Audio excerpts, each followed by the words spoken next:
Hey, what's up, guys? It's Andrew Salkilld. I'm back with another UFC prediction video. This time, UFC 312, Plessis vs. Strickland 2.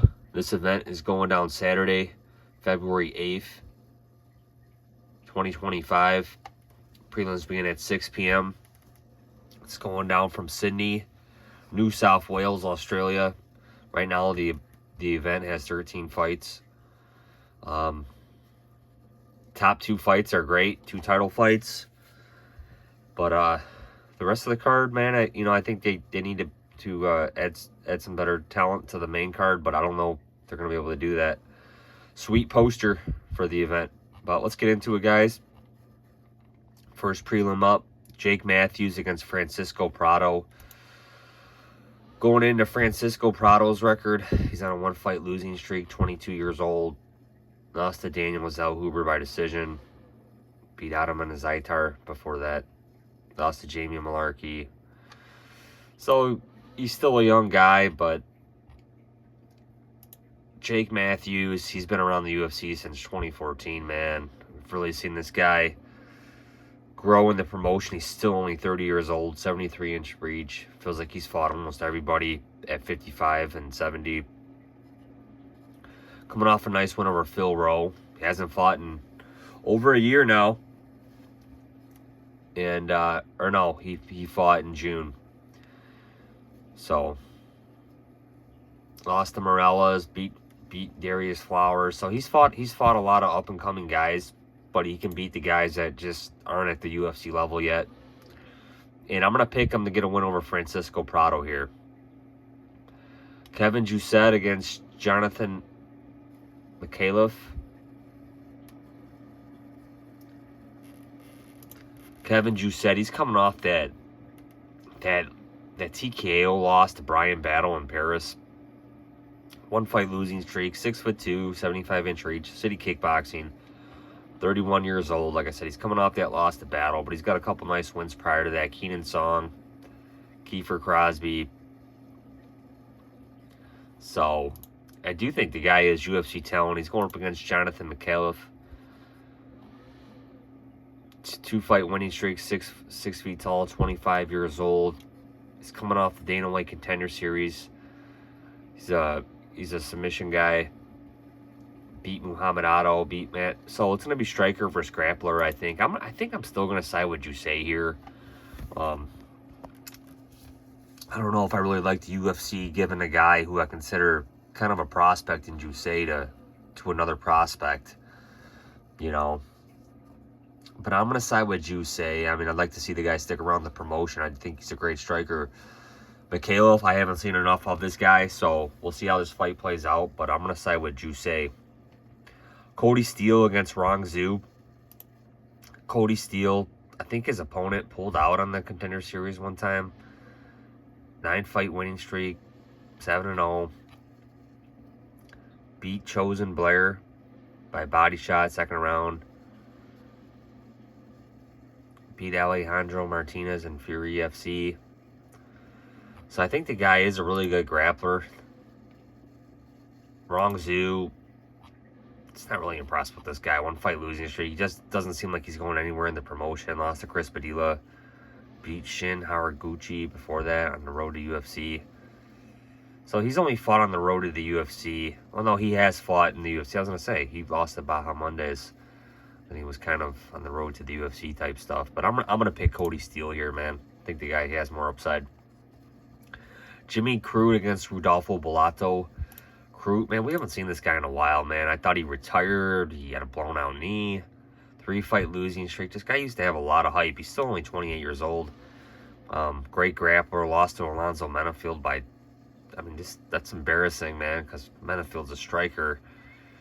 Lost to Jamal Hill, Anthony Smith. We know all that. Those guys are a little more better than Menafield. Especially Anthony Smith from a few years ago.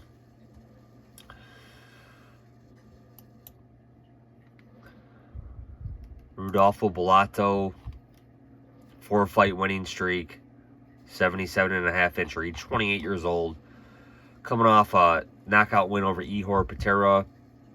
was on the Contender Series before that. I'm going to side with Bellato here, man. I just don't know what to expect from Jimmy Crute. It's hard to say where he's really at, but I'm going to side with Bellato. Kong Wang against Bruno Brazil. And, well, we already seen Kong Wang lose to Gabriel Fernandez, which is not a good look. Beat Victoria Leonardo before that. We know she's got a kickboxing win over Valentina Shevchenko. And Bruno Brazil, I do like Brazil here, man. She beat Molly McCann, I think, in a fight that I did have her picked. 1 fight winning streak. Again, she dominated Molly McCann over there in England. Lost to Luma Lubune, beat Shana, but she's, you know, she doesn't really have to worry about. I don't know. I think she can use her grappling here, man. If she can survive the first round and just get this fight to the ground, which I think she will. I think she's a smart fighter.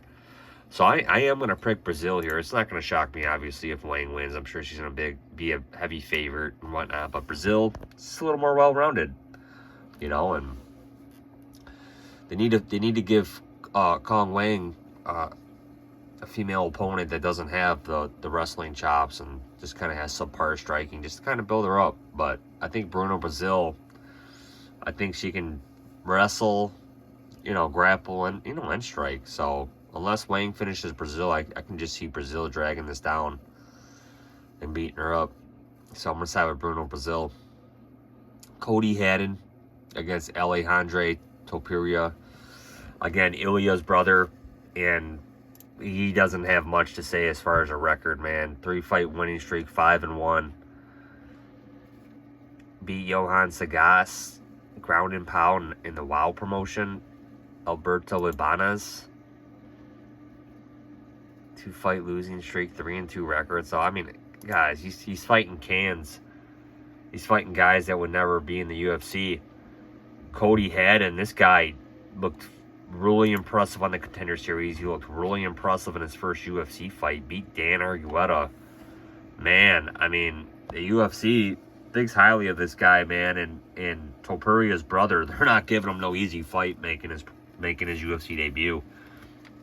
He skipped the Contender Series and all that. I'm going to side with Cody Haddon here, man.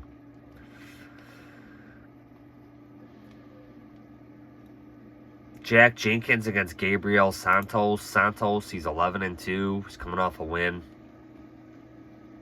Beat Yiza back in September. Lost to Onama and Lerone Murphy before that. And let's take a look at Jack Jenkins. Coming off a 1-fight winning streak. Beat Herbert Burns. Lost to Chepe Marzakal. Beat Jamal Emmer. So he's only had that 1 loss. I'm going to side with Jack Jenkins here for him to get a win in front of his home crowd. Tom Nolan against Vlalishev Borishev. I'm just not really high on Borishev, man. I'm just kind of surprised the guy's sticking around. You know, he doesn't have no ground game. He's a striker, but he's been knocked out. 33 years old. Coming off a split decision win over James Linthop. Lost to Chase Hooper before that. I mean, I'm just not high on this guy even in the UFC. Tom Nolan, the UFC is really trying to build this guy because they are giving him easy matchups. He has already lost one of them, but this guy is 2-fight winning streak, 6-3, 24 years old. Beat Alex Reyes before that, Victor Martinez. He did get knocked out by Nicholas Molta, but he does fight often. And I think he's going to beat Vlalishev Borishev here. So my pick will be Tom Nolan. Tellison Teixeira against Justin Tafa. Justin Tafa, we always need some heavyweight fights on these pay-per-view cards and fight nights. He's on a 1-fight losing streak. Lost to Carl Williams, who's now been cut by the promotion. So he hasn't fought in 11 months. And he's going up against Tellison Teixeira, who's going to have a huge reach advantage here. 7-fight winning streak, 25 years old. Beat Arthur Lopez on the Contender Series. I'm going to take Tellison Lopez here, man. Or, yeah, Tellison Teixeira here. I mean, 7-fight winning streak, 25 years old, 83-inch reach. It's just the younger guy. I mean, Tafa can land. Teixeira may gas. but I'm going to side with Teixeira here.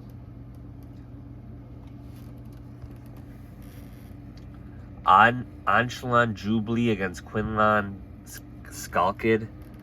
Salkilld, 7-fight winning streak.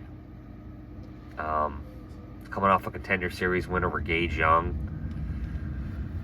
So these might be a lightweight fight here. Or featherweight, let's look. It's a lightweight fight. Going up against Jubilee, who I know does have a win. He's coming off a loss to Mike Breeden. Beat Jenkins before that.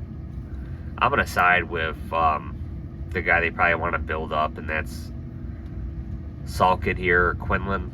So I'm going to side with Quinlan here and win this fight. Rai Sarkua against Stuart Nickel. We've seen Stuart Nickel already lose. He didn't look good to me against Jesus Aguilar. Just kind of, I don't know, looked slow, gassed, I think. So he got subbed, and this guy is known for nothing but, you know, defeating or finishing opponents in the octagon. But he got finished himself in the first round against a guy that he probably shouldn't be finished to. Raya Sarkua, undefeated, 10-0, 11-fight winning streak. Coming off a win over Carlos Hernandez.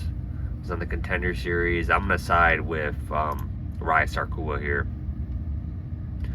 Weili Zhang against Tatiana Suarez. And I'm glad the UFC is giving Suarez the title fight, man. She's been injury plagued, but she is a good fighter, dominated her opponents. 34 years old, 15-fight winning streak.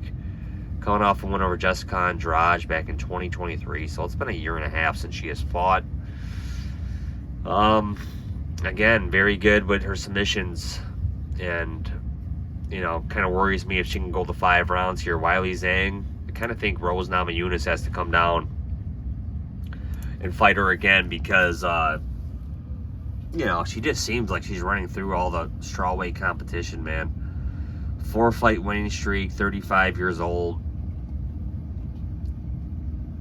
Coming off a win over last April to Yan Jonan. Beat Amanda Lemos, Carla Esparza, Joanna Jędrzejczyk. But we see those 2 losses, and they are to Rose, you know. So, again, I just think Rose needs to come down here, get that belt back, because I had Rose in both of those fights, man. And she cashed for me both times. I'm going to side with the underdog here in Suarez. We're going to look at the odds here. You know, right now we're seeing minus 160 on Zhang and plus 140 on Suarez. And again, I just think that an opportunity like this with the best 2 female athletes in this division on the planet, I'm going to side with Suarez here to become the new champion. We know all champions at one time will relinquish their belt, whether they're defeated or they give it up. And I'm going to pick Tatiana Suarez here. Main event, Dricus du Plessis against Sean Strickland, the rematch. Again, split decision went to du Plessis. That was a very close fight to score. You know, du Plessis is coming off a submission win over Adesanya. And I don't think he's going to get that here against Strickland. I think this fight's mostly going to be standing. Maybe du Plessis shoots for takedowns. But again, Sean Strickland probably has the more volume. I think he outlanded du Plessis in the first fight. I think we're getting great odds on Sean Strickland here. He's coming off a split decision win over Paulo Costa, which should have been unanimous. But look at the odds. We got minus 190 on du Plessis, plus 165 on Strickland. You're seeing plus 165 on Sean Strickland against du Plessis when they had a very close fight. You got to take the odds on Sean Strickland here, man. So I think the odds are way out of hand. And I'm going to side with Sean Strickland to become the new middleweight champion, just like he did against Adesanya in Australia. So I'm going to side with Sean Strickland here. So, guys, my picks: Sean Strickland, Suarez, Tsuruya, Salkilld, Teixeira, Nolan, Jenkins, Haddon, Brasil, Bellato, Steele, Jousset, and Matthews.